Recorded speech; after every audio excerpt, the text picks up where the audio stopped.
Le schéma de la communication que je vous présente ici permet de mieux comprendre tous les éléments qui influencent la qualité de la communication.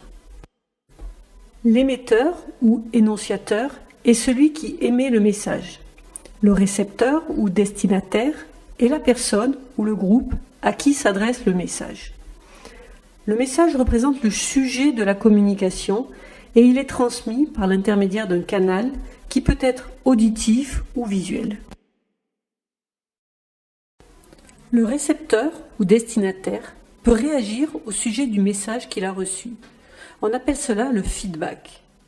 Le feedback permet de s'assurer de la bonne compréhension du message par le récepteur.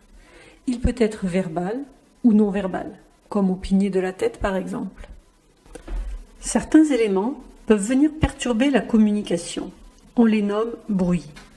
Le bruit peut venir de l'environnement, mais aussi de l'absence de contact entre l'émetteur et le récepteur, du message qui n'est pas émis clairement, du récepteur qui ne comprend pas le message.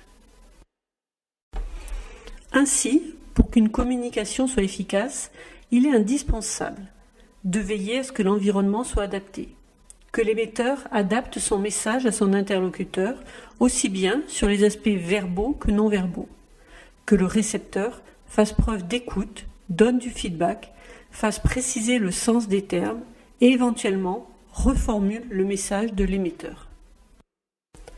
Alors, vous aussi, prenez soin de vos communications pour atteindre vos objectifs et faire passer vos messages avec succès.